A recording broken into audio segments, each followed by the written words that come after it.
Okay, welcome to Android Basics. This is just a brief tutorial on how to use the Android Market on your phone. Now, what the heck is an Android Market? The phone has a application website that allows developers to make programs that do not come with the phone, and then you can go to that website and download those to your handset for use on there. As of this video, there are over 350,000 applications. We refer to them as apps. The Android Market is where you purchase or download apps, and the prices on the apps are going to range. Many of them are free. In fact, most of them are free.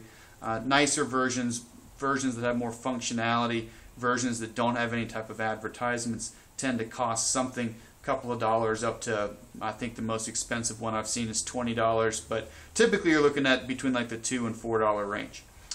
In order to access the market on your Android phone, you will need to find that application that's on the phone already. In this case, right out of the box, there's a shortcut to the market. If you've seen our previous video on the basics of the Android, you've learned how to put that shortcut there. If it's not there, or if you don't see it anywhere, obviously, just go to the applications list in your handset, and it'll be listed under M for Market. There it is. Now, the first time we go to use the Market, it's going to ask you to associate your Gmail account with your Android, and that way it'll be able to back up your applications, or if you pay for one and have to replace it later, you won't have to pay for it again. Gmail is Google's email account.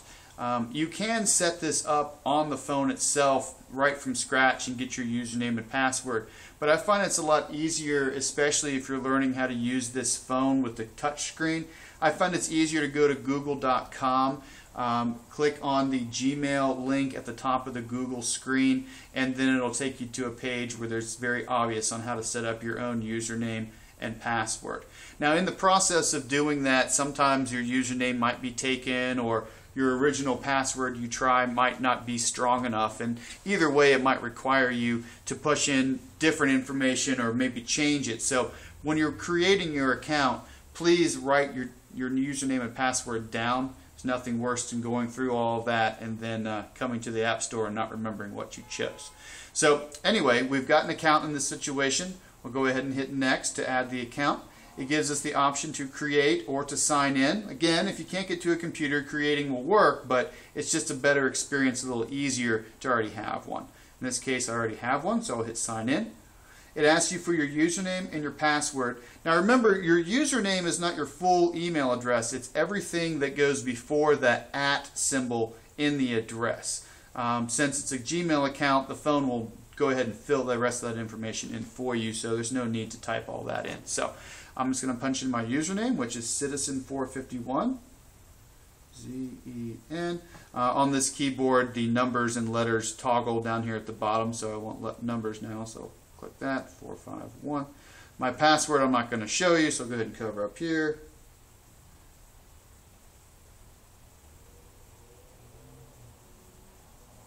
And hit Sign In. It'll communicate with the network. Crap. I'm going to try it again. This is the second time I've tried this for this video.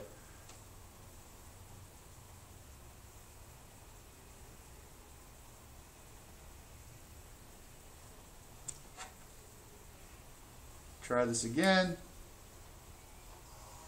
There we go. Alright, so I must have had the typo the first time.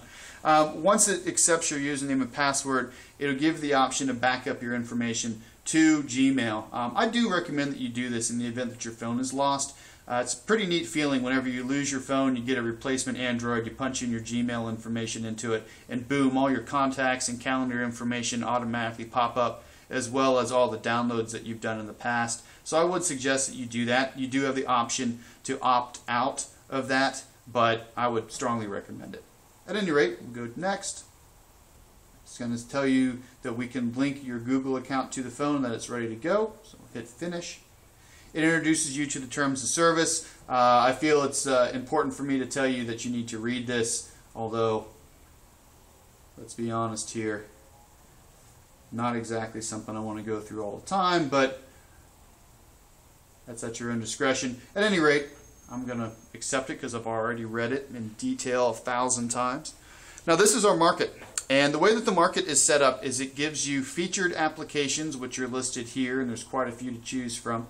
It also gives you applications that are divided up between, in this case, AT&T, which is apps that are made by the carrier, games, and then just general applications. The most common way, and I find the easiest way to search the market, is up here in the corner you've got your magnifying glass. And if you click on that, it'll allow you to search the market just like you would any other search engine. In this case, I'm going to download a very simple game that works very well that I have no affiliation with. I just happen to like it.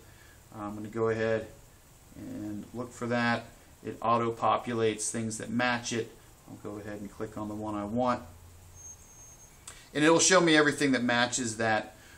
It also lists it in order of popularity. In this case, the one I want happens to be at the very top. And what you can see right out of the gate is what it's called, the name of the company that manufactured it. It also shows you how much it costs and the average star rating that people have given to it. If I click on it, it'll load up a page specifically for it. Again, it gives me that same information. I'm going to use a pen, as you can see better. It tells me how much it costs, gives me the option that if I hit that button, what it's going to do, in this case, install it. It also shows me my star rating.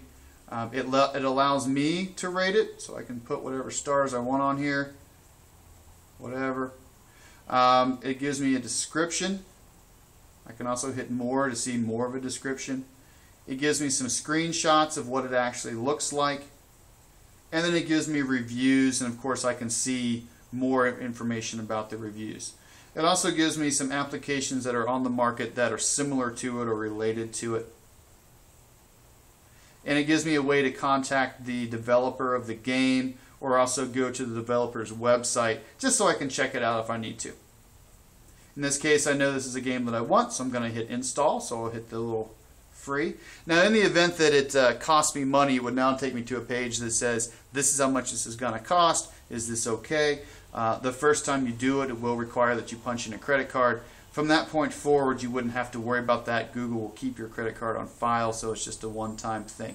After you do that, it will take you to this screen where it asks you to accept the permissions. And what that means is that your phone's application may have access to other things on your phone, or maybe the internet or your phone book. It may need to pay attention to GPS. It just depends on the application. So what it does is it tells you down here what this application has access to. In this case, it just simply prevents my phone from sleeping. That's just a fancy way of saying it'll keep the screen turned on while I'm playing the game. So you want to kind of review what permissions the application has to make sure that it makes sense and you're not downloading anything that's malicious. Nothing else to see here, so we're done. And I'm going to go ahead and accept those permissions. It's telling me that my item is being downloaded, and if you notice at the top of the screen, I've got my little download and my little install showing up here at the top of the screen. Very fast, tells me what's happening. And if I pull down on my status bar, it tells me there it is, drop is successfully installed. If I click on it, there's my application. So just like that, this is always something that kind of reminds me of the Matrix, where they needed to know how to fly a helicopter and they simply downloaded it to the person and they could instantly do it. This kind of reminds me of this. You can go out there of the 350 plus thousand apps out there and find what you want.